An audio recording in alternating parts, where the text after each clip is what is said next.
अपने ताप के कारण से ऊर्जा को विकिरित करती रहती है, उत्सर्जित करती रहती है। और यह ऊर्जा जो होता है को ही विकिरण ऊर्जा कहते हैं या ऊष्मीय विकिरण कहते हैं। मैंने प्रत्येक वस्तु अपने ताप के कारण से जो ऊर्जा उत्सर्जित करती है वही ऊर्जा जो होती है विकिरण ऊर्जा या ऊष्मीय विकिरण कहा जाता है।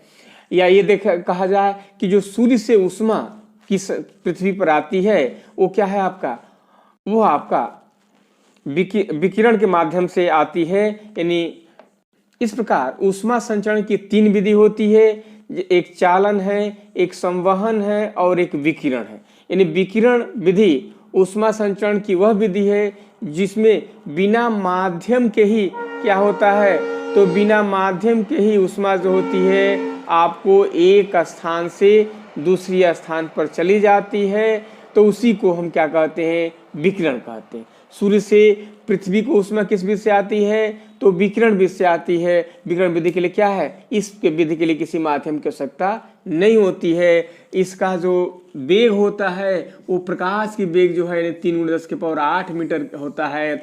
विकिरण की तरंग दैर्घ्य जो होती है अगर देखा जाए तो 3×10⁻³ से लेकर के 7.8×10⁻7 यानी इसको 7800 एंगस्ट्रॉम भी कह सकते हैं। तो इस तरह से आपको 3×10⁻³ मीटर से लेकर के 7.8×10⁻7 मीटर तक जो तरंग दैर्घ्य होती है वो विकिरण की तरंग दैर्घ्य होती है। तो इस प्रकार ये विकिरण ऊर्जा के माध्यम से ही सूर्य से आपको हमारे प्राप्त होती है, ठीक ना। इसके बिना माध्यम को प्रभावित करते हुए उसमें आपको प्राप्त हो जाती है। अब ये भी ध्यान रखना होगा कि यह विकिरण ऊर्जा में प्रवर्तन अपवर्तन की घटना भी पाई जाती है। इसमें यानी प्रकाश की तरह इसमें भी परावर्तन होता है, अपवर्तन होता है। और विकिरण ऊर्जा की तीव्रता जो होती है दूरी के वर्ग के व्युत्क्रमानुपाती होती है। यानी दूरी जैसे जैसे बढ़ेगा वैसे वैसे तीव्रता जो होती है घटती जाती है। यही कारण है कि पृथ्वी के वायुमंडल के ऊपरी सतह पर ऊष्मा जो होती है पृथ्वी के तल से लगभग 0.41 गुना ज्यादा होती है। यानी वहाँ विकिरण उसमें विकिरण की मान अधिक होता है, ठीक ना। इसके मतलब और कोई वस्तु को जब गर्म करते हैं तो जो विकिरण ऊर्जा वो बाहर की तरफ निकालती है वो उसके ताप पर निर्भर करता है। यानी अगर ताप कम है, एक्चुअल में देखा जाए तो विकिरण यहाँ उसमें विकिरण की चर्चा कर रहे हैं वो आपका वैद्युत चुंबकीय जो विकिरण होता है उसी का एक भाग है। उसमें विकिरण भी उसको अलग से बताएंगे, ठीक है। तो उसमें जो उसमें विकिरण है तो जैसे जैसे ताप अगर बढ़ाते हैं तो ताप बढ़ाने के साथ साथ उसकी छोटी तरंग दैर्ध्यों का विकिरण होता है, ठीक ना। जो अभी लिखे थे कि तरंग दैर्ध्य कितनी होती है 3×10⁻³ से लेकर के 7.8×10⁻7 तक होती है। ये लाल की होती है। जैसे जैसे छोटी आएगी तो पहले आपको तरंग प्रकाश आपका अलग अलग हिस्से आएंगे, उसके बाद अदृश्य किरणें आएगी जिसको इंफ्रारेड कहते हैं और रक्त किरणें कहते हैं जो केवल ऊष्मा आपको ऊष्मा केवल उत्पन्न करती है। इस प्रकार किसी वस्तु को जो वो कोई दिखाई तो नहीं देती है उस आपका रक्त किरण है इंफ्रारेड, लेकिन जो हिस्सा दृश्य होता है वो प्रकाशिक हिस्सा होता है। तो किसी वस्तु को जब गर्म करते हैं तो गर्म करने पर पहले वो आपको हल्का लाल दिखाई देगा, यानी मंद लाल दिखाई देगा। उसके बाद जैसे 500 डिग्री पर कोई वस्तु अगर मंद लाल होता है तो जाकर के 900 डिग्री पर आपको चेरी लाल होता है, 1200 डिग्री पर वो नारंगी लाल होगा, 1400 डिग्री पर वो पीला होता है और 1600 डिग्री पर जाकर के वो श्वेत हो जाएगा। श्वेत के मतलब कि उसमें सभी रंग के विकिरण जब समाहित हो जाएंगे तो वस्तु जो होती है श्वेत होने लगती है, श्वेत हो जाएगी। और एक चीज भी ध्यान रखना होगा कि जैसे जो वस्तु जितनी अधिक ऊष्मा का अवशोषण करती है आपको वह वस्तु उतनी ऊष्मा का अधिक विकिरण भी करेगी, ठीक ना। तो पहले तो इस पर आ जाए कि किसी वस्तु पर जब ऊष्मा पड़ती है तो वहां विशेषतः से 4 घटनाएं होती है, लेकिन अगर प्रकीर्णन को छोड़ दिया जाए, प्रकीर्णन को इधर उधर बिखराव को, तो 3 घटनाएं हैं। या तो उसमें अवशोषण हो जाता है, ऊष्मा की मात्रा एब्जॉर्ब हो जाती है, कुछ ऊष्मा की मात्रा जो होती है उसमें वापस आती है जो परावर्तित हो जाती है और शेष ऊष्मा जो होती है पारगमित भी होगी। तो 3 घटनाएं विशेष तरह से है, कहीं कहीं पर आपको 4 घटनाएं दिखाई गई होगी। अवशोषण, परावर्तन, पारगमन और प्रकीर्णन। प्रकीर्णन को छोड़ भी दे दें तो किसी तल पर ऊष्मा अगर डालते हैं तो ये 3 घटक हो जाते हैं। कुछ हिस्सा जो होते हैं वो परावर्तित होता है, कुछ हिस्सा आपको अपवर्तित होगा यानी पारगमित होगा, और कुछ हिस्सा जो होता है अवशोषित हो जाता है। इस प्रकार ये अवशोषण क्षमता निकालते हैं QA बराबर, तो आपतित विकिरण ऊर्जा की आपका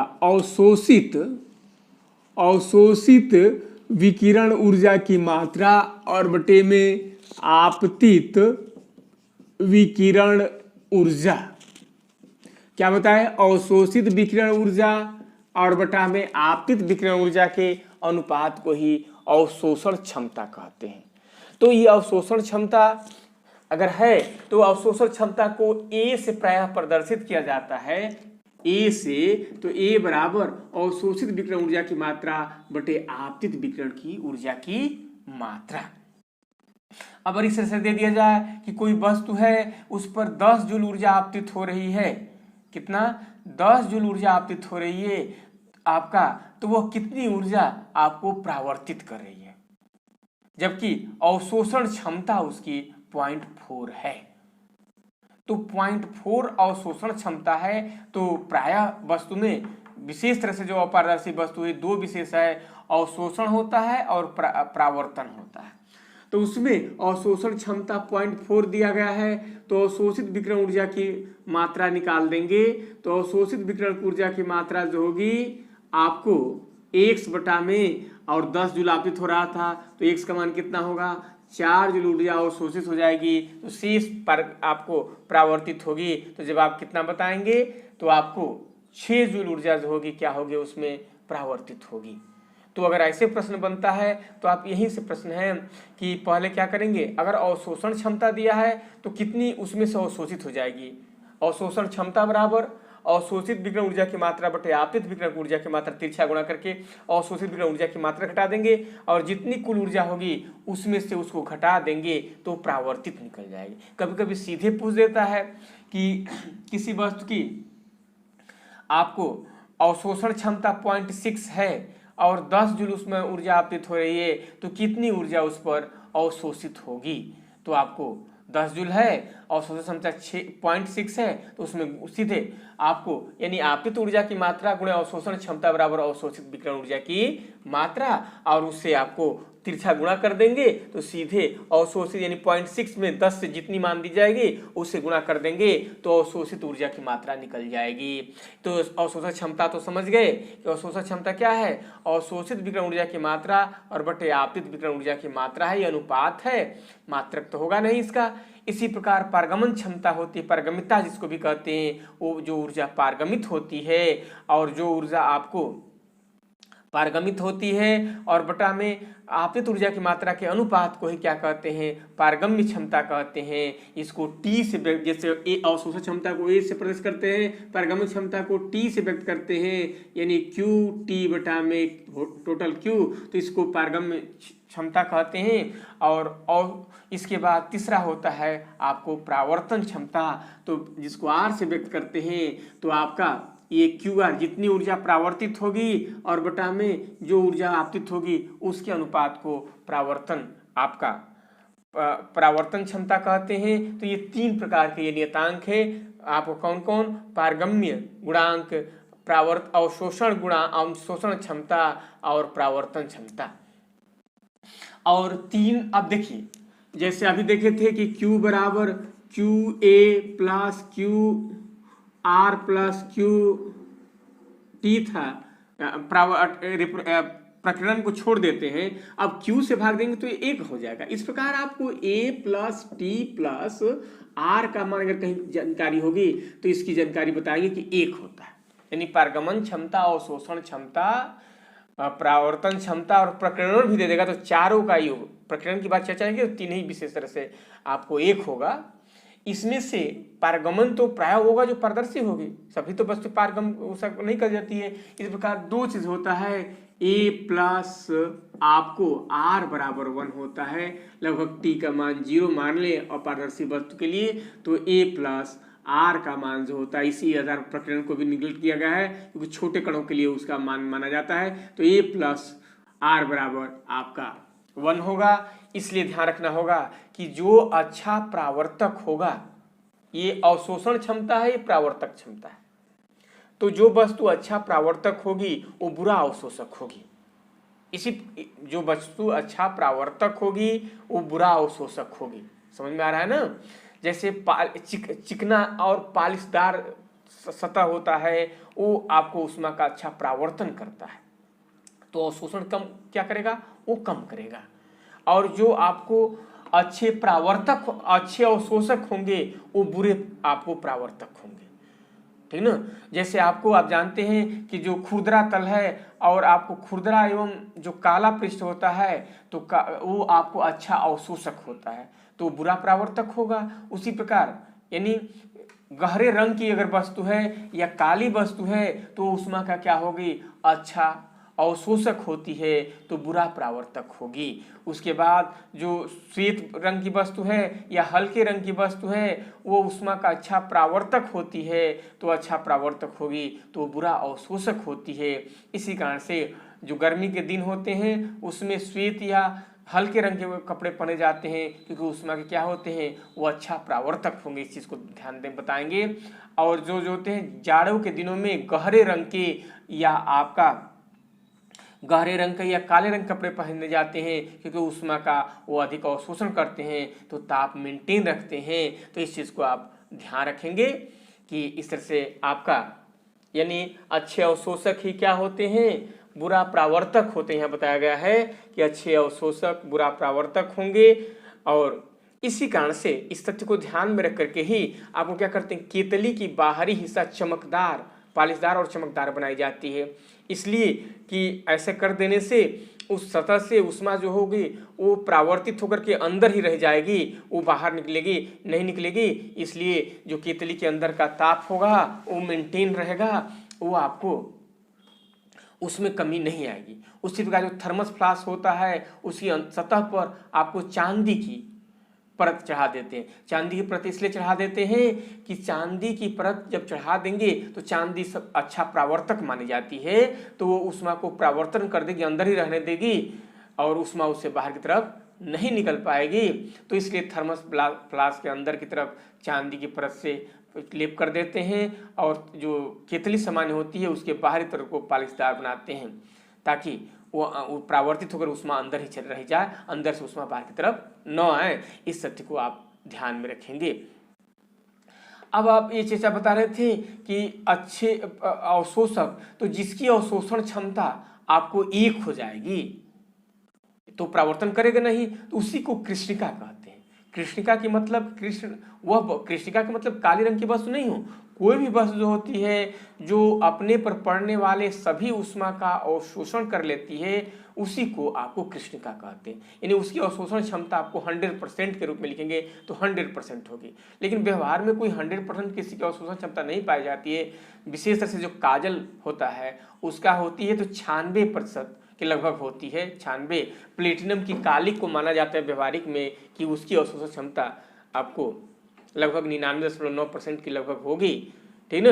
तो इस तरह से होती है। लेकिन जो आपको समान तरह से है तो कृष्णिका का मतलब कि काली वस्तु नहीं है, जो पूरी तरह से ऊष्मा का अवशोषण कर ले तो वही आपको कृष्णिका होगा। और इस जैसे देखिए जो जितना अधिक ऊष्मा को प्रदान भी करता है वो उतना अधिक ऊष्मा को जो अच्छा उत्सर्जक होता है, उत्सर्जक मतलब जो ऊष्मा जितना अधिक देता है वो ऊष्मा उतने ग्रहण करने की क्षमता भी रहता है। जैसे सूर्य है, सूर्य सभी विकिरण को दे रहा है तो उसके करीब में कोई ऐसी वस्तु मिल जाए जिसका ताप उससे भी ऊंचा होगा तो उसे उस सभी विकिरण ऊष्मा को ग्रहण भी करेगा।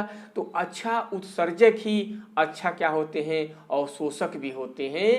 ध्यान, अब ये प्रावर्तक नहीं कर रहे हैं, अच्छा उत्सर्जक ये किरचॉफ का नियम भी है कि अच्छा उत्सर्जक जो होते हैं, किरचॉफ के नियम के अनुसार भी ध्यान रखिएगा कि अच्छा अवशोषक ही अच्छे जो होते हैं उत्सर्जक होते हैं, और बुरा अवशोषक जो होते हैं बुरा उत्सर्जक होते हैं। माने जो जितना अधिक वो अवशोषण करेगा वो उतना अधिक उत्सर्जन भी करेगा।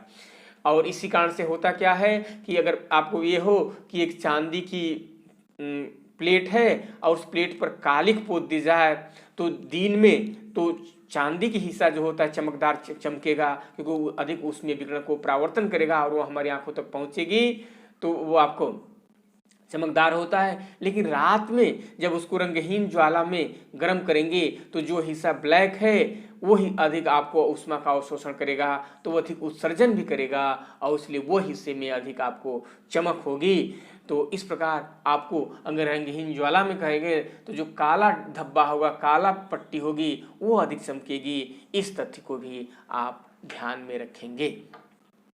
इसके बाद अभी बता रहे थे कि उत्सर्जकता क्या होती है। तो उत्सर्जकता के मतलब कि किसी पृष्ठ पर से ऊष्मीय ऊर्जा जो उत्सर्जित होती है तो उसके एकांक क्षेत्रफल पर 1 सेकेंड में उत्सर्जित ऊर्जा विकिरण ऊर्जा की मात्रा को ही उत्सर्जकता कहते हैं। यानी यहाँ पर उत्सर्जकता अगर उठाते हैं Q बराबर, तो आपको उत्सर्जित विकिरण ऊर्जा की मात्रा और बटा में उसका क्षेत्रफल भी उठाते हैं और समय भी लेते हैं। यानी एकांक क्षेत्रफल पर 1 सेकेंड में जो ऊर्जा उत्सर्जित होती है उसी को उत्सर्जन क्षमता कहते हैं। है कि उसमें विकिरण निर्वात से होकर के भी गुजर जाता है। उसमें विकिरण जो होती है प्रकाश की तरह सीधी रेखा में गमन करता है, इसकी चाल प्रकाश की चाल के बराबर होती है। और एक विशेष तरह से आप ये चीज ध्यान रखिएगा कि उसमें विकिरण जो होता है अगर जिस माध्यम को पार चला जाता है उसके ताप में वृद्धि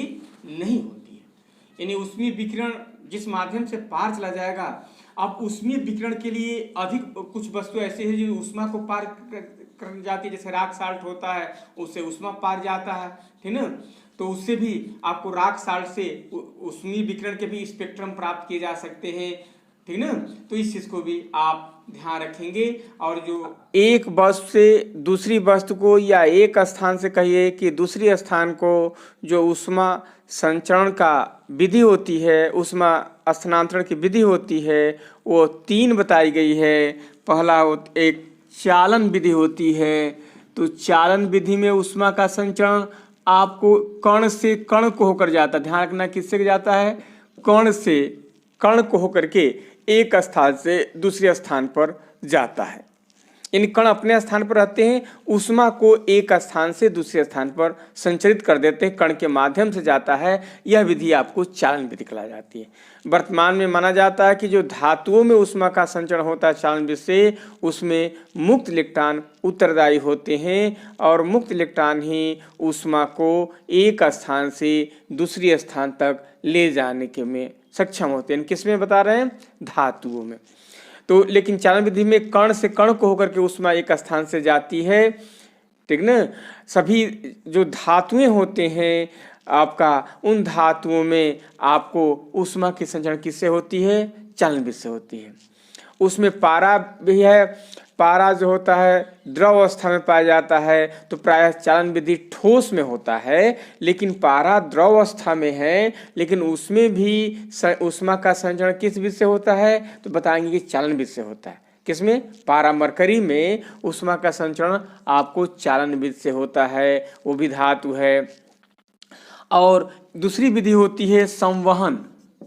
तो संवहन ऊष्मा संचरण की वह विधि है जिसमें कण जो होता है स्वयं ऊष्मा को लेकर के एक स्थान से दूसरे स्थान तक जाता है। तो जिसमें कण स्वयं ऊष्मा को लेकर के आपको एक स्थान से दूसरे स्थान तक जाता है, उसी को संवहन कहते हैं। इसमें यानी यह द्रव और गैस में संभव है, ठोस में तो आपको कण गतिशील नहीं रहते हैं। तो संवहन आपको द्रव और गैस में संभव होता है, संवहन विधि से ऊष्मा का संचरण।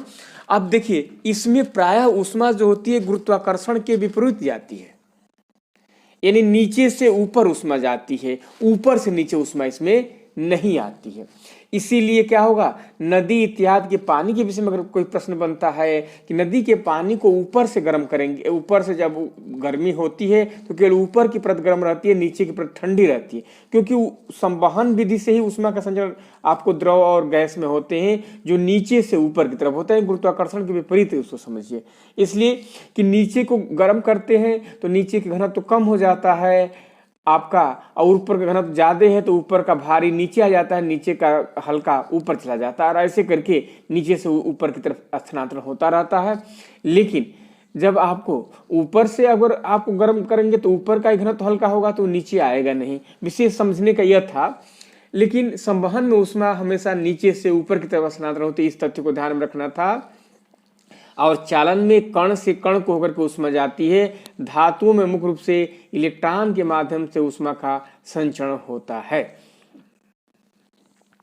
पारा भी आपको पारा में भी चालन विधि से ऊष्मा का संचरण होता है, जबकि द्रव और गैस में पारा द्रव अवस्था में है और द्रव और गैस में मुख्य रूप से संचरण की जो विधि है वो क्या है, आपका संवहन है। संवहन के माध्यम से जिसमें कण स्वयं ऊष्मा को लेकर के जाते हैं।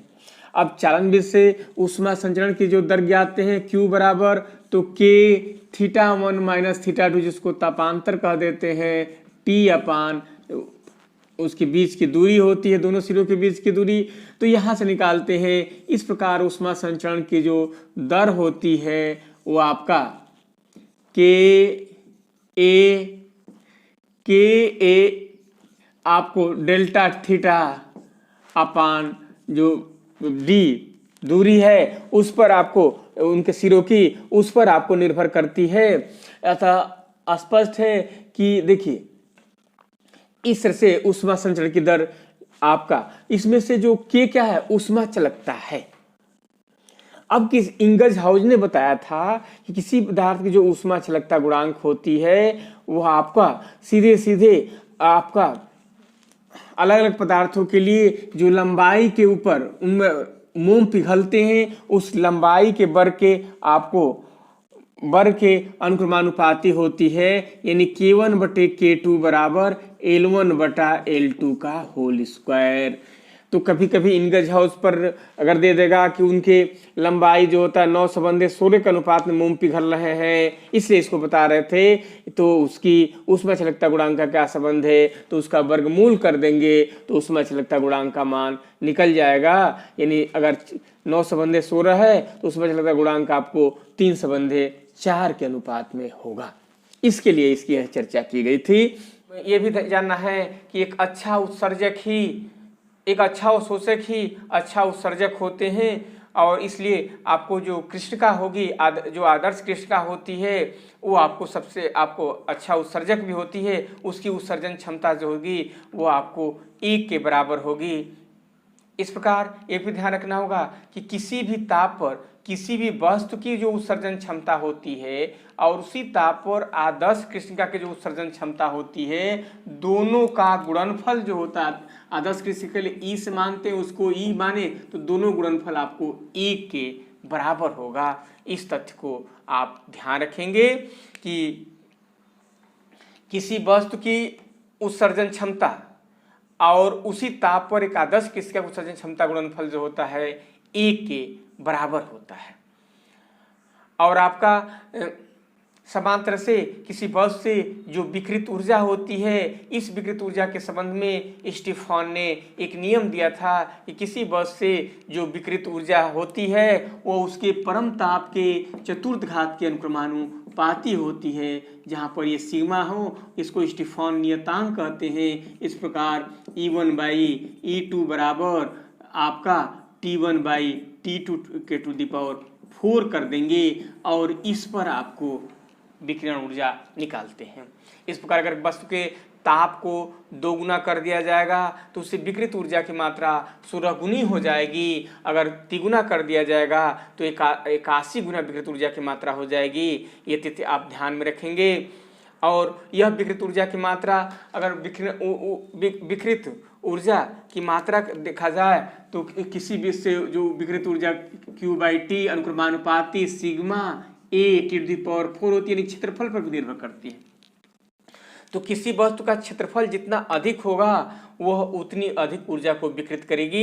इसी कारण से जाड़ों के दिनों में हम सिकुड़ करके गोल हो जाते हैं, ताकि हमारा शरीर का क्षेत्रफल कम हो जाए, तो ऊर्जा को हम विकिरण हम कम करें। और गर्मी में शरीर आपका फैल जाता है। तो इसके मतलब कि क्षेत्रफल अगर बढ़ेगा, क्षेत्रफल जिसका अधिक होगा, तो वो आपको अधिक ऊर्जा का विकृत करेगा। अगर इसके विपरीत भी हो सकता है, अगर बाहर का तापमान आपका कम है, तापमान बाहर का अगर ताप कम होगा तो उस ताप में कमी भी आएगी, ठंडी भी होगी, तो उसके ठंडे होने की दर भी इस पर भी बाहर के तापांतर पर भी निर्भर करती है। इसलिए बाहर के अगर उस वस्तु के चारों ओर से अगर बर्फ से ढक देंगे तो आपके वो जल्दी शीतल होगी, जल्दी ठंडी होगी। इस तथ्य का भी ध्यान रखना है। और ये क्षेत्रफल माने क्षेत्रफल जितना अधिक होगा वो अधिक ऊर्जा उतनी ही वो बाहर विकृत कर देगी। ये चीज़ आपको बता रहे थे कि किसी वस्तु पे इस प्रकार आपको अब तक जो हम लोग बताए कि इंगज हाउस के प्रयोग से आप K1/K2 बराबर L1/L2 का इस होल स्क्वायर पर आप प्रॉब्लम हल करेंगे, ठीक ना। और ऊष्मा चालकता गुणांक अगर निकालने हैं तो ऊष्मा प्रवाह की दर Q बराबर क्या होती है, KA तापांतर, जिसको θ1 माइनस θ2 अपान D उन प्लेटों के बीच की दूरी होती है, और समय ये प्रवाह की दर Q/T बराबर KA तापांतर और बटा में D। ये आपका है, जहाँ K को ही ऊष्मा चालकता गुणांक कहते हैं। इसका K क्या है, आपका ऊष्मा चालकता गुणांक है। इसका मात्रक जो होगा कैलोरी प्रति सेंटीमीटर प्रति डिग्री सेंटीग्रेड प्रति सेकंड हो जाएगा। तो ये आपका K का मात्रक होगा। और इस प्रकार आपको किसी भी वस्तु में जो ऊष्मा के संबंध में कुछ अगर दे दिया जाए, अगर कोई वस्तु है और दो वस्तुओं के बीच ऊष्मा संचरण किस बात पर निर्भर करेगा, तो दो वस्तुओं के बीच के तापांतर पर निर्भर करेगा ऊष्मा संचरण की बात। अगर तापांतर अधिक होगा तो ऊष्मा संचरण उसकी अधिक होगी, ठीक ना। और अगर किसी भी दूध है उसके चारों बर्फ से ढक देंगे तब वो आपको जल्दी ठंडी होगी। अगर ताप को दोगुना कर देंगे तो आपको ऊष्मा विकिरण की दर आपका 16 गुना हो जाएगी, तिगुना कर देंगे तो 81 गुना हो जाएगी। आपका किसी तारे का रंग किस पर निर्भर करता है, तो उसके ताप पर निर्भर करता है। जैसे अभी पीछे बताए थे कि गर्म करने पर ताप कम होता है तो लाल होगी, उससे ताप बढ़ता है तब धीरे धीरे वो नारंगी पीला ऐसे करके जब ताप बहुत अधिक होगा तब वो श्वेत रंग का होगा, ठीक ना। तो इस तथ्य को आपको ध्यान रखना होता है। और जो धातुएं होती है उसमें ऊष्मा का संचरण इलेक्ट्रॉन के माध्यम से होता है। विधि पूछेगा तो चालन विधि से होता है, पारे में भी चालन की विधि से होता है, ठीक ना। और किसी भी देखिए, अगर किसी वस्तु के जो समानता से ताप की बात है तो हमारे शरीर की गर्माहट, अगर मान लीजिए कि दो द्रव है और तो उस स्थिति में वो उसके ताप जो होते हैं हमारे शरीर के ताप पर भी निर्भर करता है। अगर मान लीजिए कि एक हाथ आप गर्म पानी में रखें और दूसरा हाथ आपको बर्फ में रखें और दोनों को एक ही बर्तन में रख दें, तो जो हिस्सा आपको गर्म पानी में रखे तो उसको ठंडी लगेगी और जो बर्फ में रखे तो उसके लिए वो गर्म लगेगी। तो इसलिए शरीर के गर्माहट या ठंडेपन पर भी आपको धातु या लकड़ी के ताप का निर्भर करता है। यानी धातु की जो होती है अच्छा चालक होती है और वो शरीर से ऊष्मा ग्रहण करने लगती है। अगर आपका धातु का ताप कम होता है या शरीर को ऊष्मा देने भी लगती है, अगर उसका ताप अधिक होता है, इसलिए क्या होती है वो अधिक गर्म प्रतीत होती है। लकड़ी कुचालक है इसलिए वो ऊष्मा के संचरण बहुत कम कर पाती है और इस कारण से आपको वह आपका कम गर्म प्रतीत होती है या कम ठंडी प्रतीत होती है। जो सूर्य के दो पर की बात है तो कम दूरी तय करनी होती है, तो कम दूरी तय करने का ऊष्मा जो होती है आपको कम अवशोषित हो पाती है। इस कारण से आप अधिक पृथ्वी सतह पर पहुंच पाती है। किसी बात को किसने बनाया था, तो दीवार ने बनाया था।